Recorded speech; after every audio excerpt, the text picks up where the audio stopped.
Welcome to It's Beyond the Food podcast, my sisters. I'm your host, Stephanie Dodier, and today we're going to talk about conditional self-worth versus unconditional self-worth.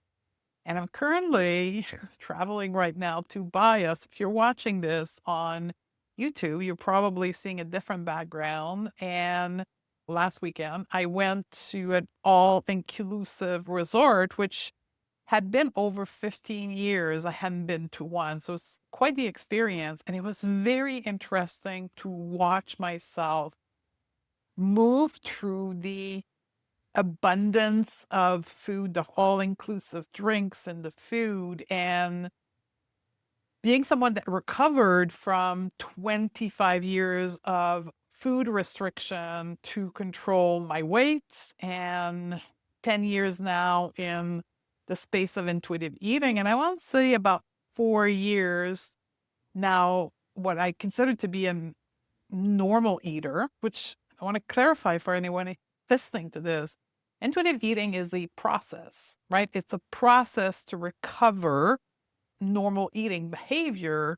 And the end process of intuitive eating is back to normal eating. And I've been there for 4 years and going to all-inclusive resort, which I had never been to as a normal eater, is fascinating to watch my experience and being able to eat when I'm hungry and also when I'm not hungry and make choices of food because I wanted to try new food that felt appealing to me, and eating past fullness and the spirit of abundance and group that we were in and being okay with it. And not being aware in the moment that I was okay with it, but instead when I came back home after the day at the resort, our path ended at 5 p.m. and catching myself saying to my friend, like, I'm bloated. And I tapped stomach in front of her and saying, I'm bloated because I ate too much. And I started giggling and laughing about it. And it's only when I went back to my room, I'm like, oh my God, like I naturally, innately did not feel shame for eating past fullness. I was totally okay of making fun of myself, being bloated, and not attaching overeating, eating past fullness, feeling bloated with my worth. And this what inspired me, this podcast episode here, because I now have unconditional self-worth. And that's what I want to talk to you about it. So let's get right into it. Before I get to what's the difference between conditional self-worth and unconditional self-worth, I want to make a note on the difference between self-esteem and self-worth.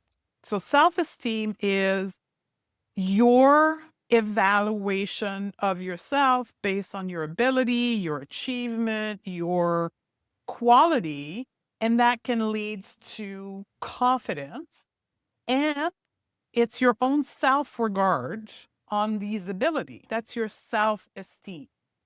Now, self-worth is a deep-seated belief that you are innately valuable as a human and you are deserving of love, of well-being, of respect, that you feel, quote, in common language, good enough, regardless of the external circumstance of your achievement, of your ability, of your mistake, of your failure. No matter what happened externally, you, quote unquote, feel good enough.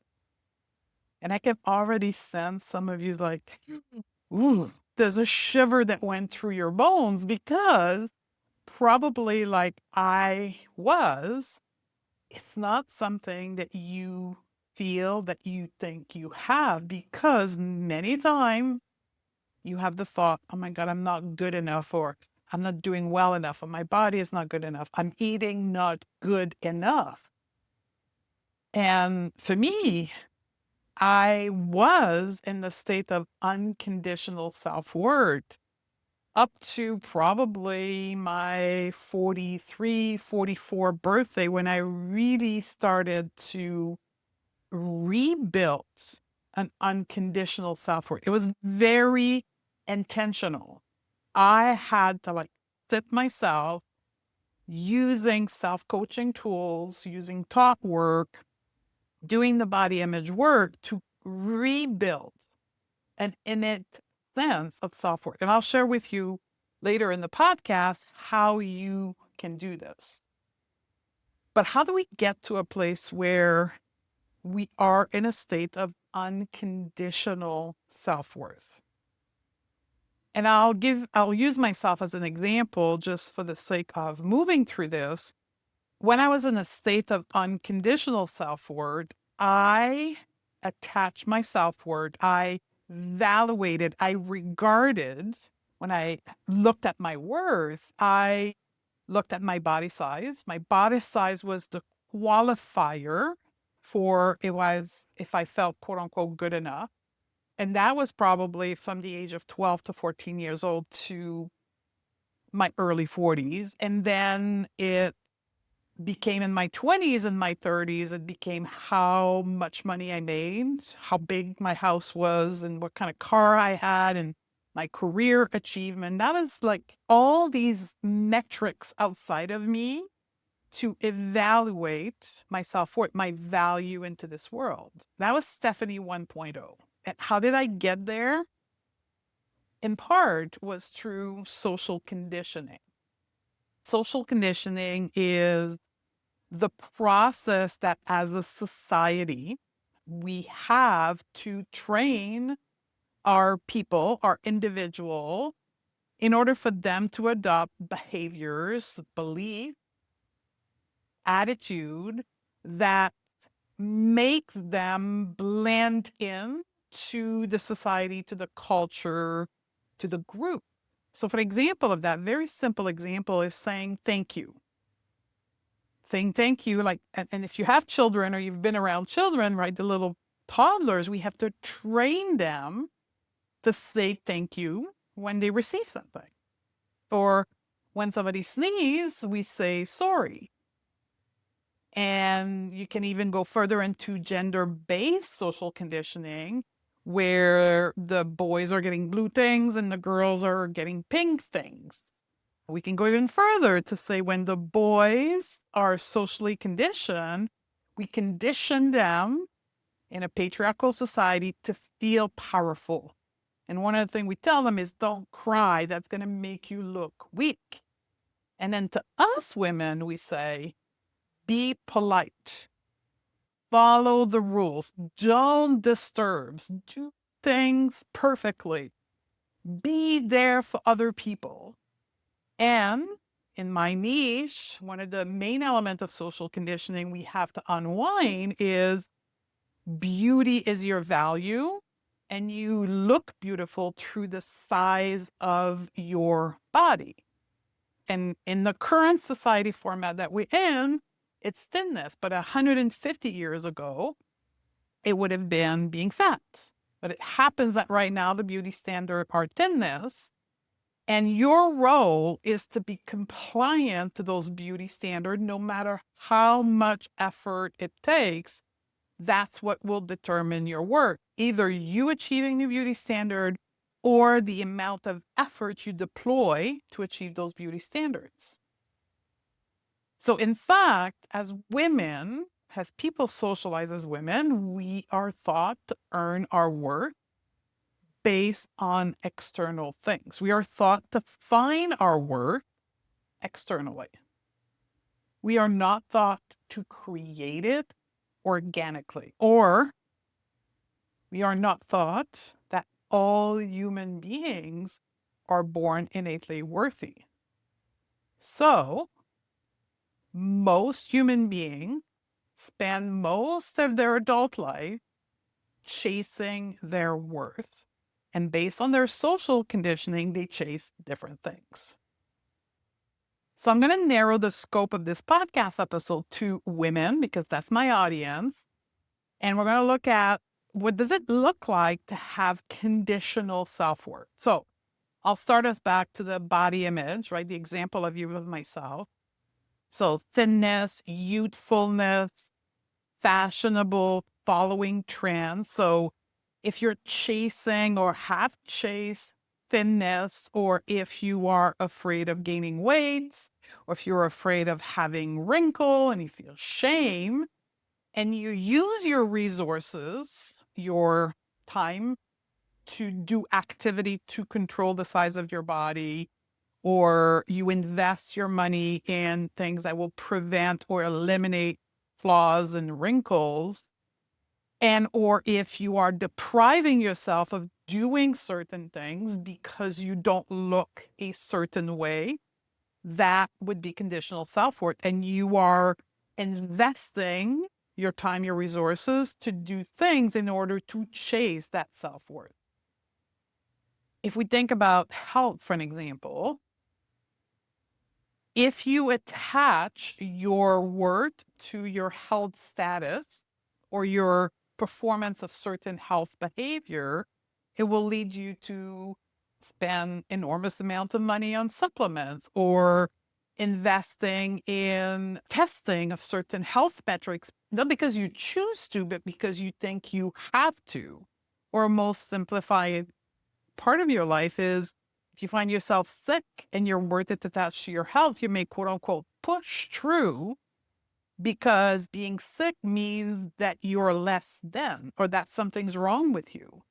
Now, if we compound attaching your self-worth to the way your body looks and health, if you're someone who has both external elements to qualify your self-worth, it may compound one another. So, for an example, if your self-worth is attached to your body size and you're not as thin as you quote should be, and you are also pursuing health, not by choice, but by thinking, well, at least if I can't control the size of my body, I'm going to be as healthy as I can. I'm going to prove to the world that I'm, quote, worthy by being externally performative on all the health habits and the health metrics. So I do not appear on top of being fat, being unhealthy. Does that resonate with you? Because for many people in my audience, that's a very big thing, right? Because when we have conditioned ourselves that our worth is conditional and that we need to find things externally and we can't find it somewhere else, we very often attach it to something else. And we have now a large number of metrics that we need to perform under in order to attempt even to feel slightly good enough. I talked about my career earlier, but another way that can show up for you is if you are at the mercy of your boss evaluation of you, or you're constantly doing things to manage your superior's opinion of you. You make decisions, even in your personal life, to do things, to invest more time at work so that people who are in control of your career have a good opinion of you.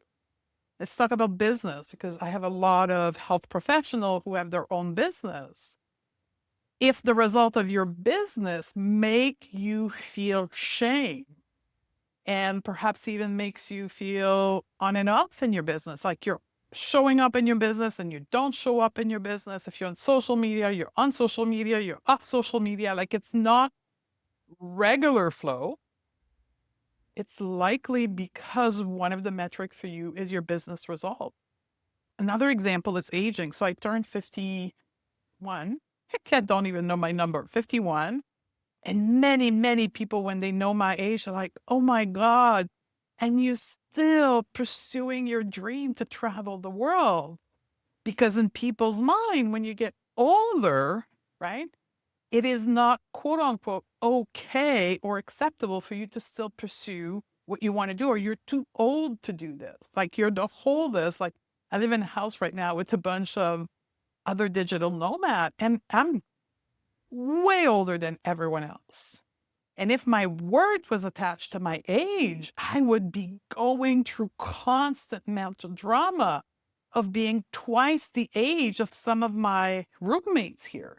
because I have a roommate that's 25 years old and I'm 51.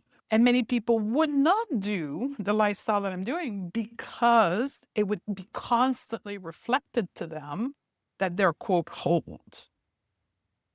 Another example I didn't cite when we were talking about body image, but I know it's relevant to many, is the gaining weight, right? Let's imagine that you have been at a body size that's fairly regular your whole life, and then you hit menopause, and then you start gaining weight. And then you say things like, I felt so much more confident before menopause, before me gaining weight. Unbeknown to you, you may not have been in a larger body before menopause, but your worth was conditional to you continuing to be thin, right? So when people gain weight and they say, I lost my confidence, that is a fundamental sign that their worth is conditional.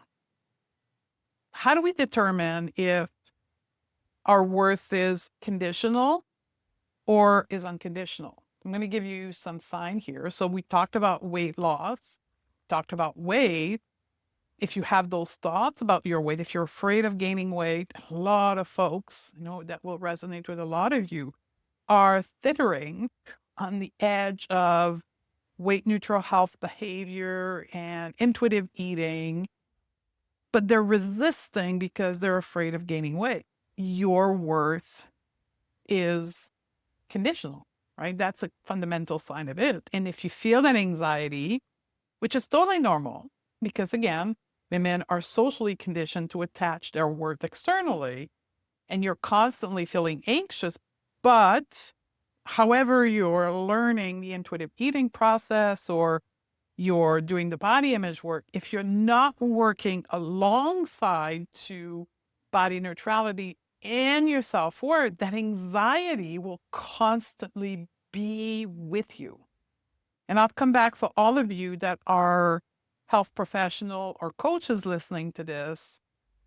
In the next segment, I'll talk about why it is so important for you to have the skill set to do this work, right? The self-worth, the relearning how to create organic self-worth with your clients. So just hold on for a minute here. I want to get through that section of the signs of conditional self-worth. So any type of performance-driven value that you feel worthy only when achieving this or that, or working hard or being productive, an inability to rest. If you're struggling with resting and you struggle to relax, to quote unquote do nothing, that's another cardinal signs of conditional self-worth. Perfectionism, or the opposite, the fear of failure, where you set yourself some completely unrealistic standards because you want to avoid feeling the shame and feeling unworthy. Constant comparison. That's another sign that I see all the time with my client. And again, that can be in many different circumstances. It is body comparison, that it is eating behavior comparison, business comparison, career comparison, house comparison, car comparison, how much money you have versus your friends. That's again a sign of conditional self-worth. Now, how do we change this? Right? Because when we talk about well-being and health, I just want to do a side component. I did a reel a few days ago around the last podcast episode, in fact, was about body positivity and my thoughts on why body positivity. It was time for the movement, the hashtag body positivity, where it was about personal development to end, because it leads us to a place where we're not addressing health and well-being. That includes, in this case, self-worth work. So we leave people overperforming external health promoting behavior and not working on what caused a lot of mental and emotional disturbance that creates the stress, that creates the anxiety, that creates the guilt, the shame. Yeah, we're going to the gym 3 times a week and we're eating fruits and vegetables, but we're constantly feeling anxious because we're not feeling good enough, and we fall into pattern of perfectionism. both of these works of the health promoting behavior and the self-worth work needs to be done alongside to each other. So earlier when I mentioned if you're a health professional, it's important that you have the skill set to assess both and to clearly be able to explain that to your client and lead them into the way of rebuilding their self-worth and evaluating their self-worth and even their self-esteem organically. So what does that look like to rebuild that self-worth? The number one thing where we need to start is unlearning social conditioning based on your intersectionality. And every client in front of you will have a different identity and different metric for their self-worth. And if you're someone listening to this doing personal work, your identities, your race, your gender, your social status, your economical background, where you live, your culture, all that will lead you to have very specific external metric for that forms your conditional self-worth. And we need to look at that. We need to understand social conditioning. You need to investigate your individual external metric that got you to this place of having conditional self-worth. And then we need to change the belief system, change that social conditioning. And for me, in my world, that's cognitive behavior coaching, that's thought work, that's self-coaching that will help you change the belief that because you're a woman, your worth is attached to your beauty or your ability to meet the beauty standards. The other magical ingredient that needs to be in your recipe of rebuilding your self-worth organically is self-acceptance. So this is where the intersection with body image is unnegotiable. As a woman in a Western patriarchal society, if you continue to attach your worth to your beauty, it will forever land you in a place of conditional self-worth because you will not be able to accept yourself because your body doesn't meet the standards. So self-acceptance is critical. Self-compassion, that's how we rebuild. That's why every time you have a thought in your brain tells you, oh my God, you're not good enough, it's not about fighting that thought. It's about meeting that thought with acceptance and with compassion. And then the last piece to me is alignment of your behavior and your action with your personal value. So this is the stage where we're actually embodying having innate self-worth and unconditional self-worth, and we take action as such. So if you're a coach or a provider with this, you need to understand this and you need to be able to bring that into your coaching. Otherwise, you may encourage unconsciously your client to maintain conditional self-worth. Classic example of this is if you are coaching women and you are supporting them, encouraging them in their weight loss goal in an effort to feel good enough. Or I know for me as a nutritionist, for 3 years of my career, I massively negatively impacted my client because I taught that we needed to have quote unquote perfect eating, right? We needed to eat only real food, right? I build the external validation from a health and nutrition perspective with my client by setting the standards as the professional and the leader in this part of their life. And when you learn the skills to do this, you obviously help your client rebuild intrinsic, innate self-worth and teach them the skill to constantly maintain an organic self-worth. You end up doing work with your client so profoundly at such a deep level. The transformation that your client gets when they work with you is life-changing. It is life-changing because you provide such a level of transformation because you're literally teaching them to have unconditional self-worth no matter what happens to them, no matter what the universe throws at them, they're going to feel good enough. And you end up working with clients longer, and you end up charging more because of the level of transformation you're providing your client. What can you do for your next step? If you're listening to this and it's your first time in my world and you're not familiar with thought work, with self-coaching, with even body image, go through the last maybe 100 episodes. Find podcast 441, where I talk about a concept that I teach, which is the good girl trauma. That's going to help you understand socialization even more and really put some words to things you are experiencing in your life. Podcast 442 is another good one where I talk about reframing body image thought. It's very specific to the world of body image, but that the teaching can be applied to anything.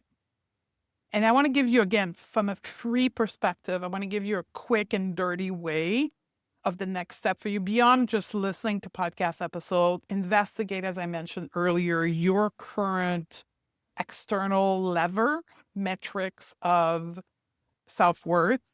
And then the journey will have to include some intentional thinking. One of my favorite thoughts is all human beings are born innately worthy. And for me, I added a tag at the end of that when I started my journey of building innate self-worth. I added the following: all human beings are born innately worthy at any body size. Because for me, one of my biggest metric of self-worth was the size of my body. So at the beginning, I tagged that along to that intentional thought. Now, what's really important to understand is we need to put that intentional thought on a thought ladder. This is something that I teach within my program, because when you have unconditional self-worth and you're beginning this work thinking that you are unconditionally worthy, innately worthy, it's very traumatizing to your nervous system. It's like we go through a process of rejection. So we need to titrate that thought through a thought ladder process. If you want to do this work and you're ready to invest in this work, the place for you to start would be the groundwork, which is the Beyond the Food Method foundational work. You'll find the link into the show notes for this. And that's the baseline work where we teach the fundamental skills and do the baseline work. If you want to take that to the next level, that would be the non-diet coaching certification, where we take those skill sets to the level where you can become a professional and lead other people into this work. I love you, my sister, and I'll see you on the next podcast. If this resonates with you, the next step is the groundwork, my Beyond the Food foundational program for health professionals ready to go beyond the food and rethink how they approach nutrition, eating, and health behavior, starting with themselves. You can go to www.stephaniedodier.com/groundwork and join us now.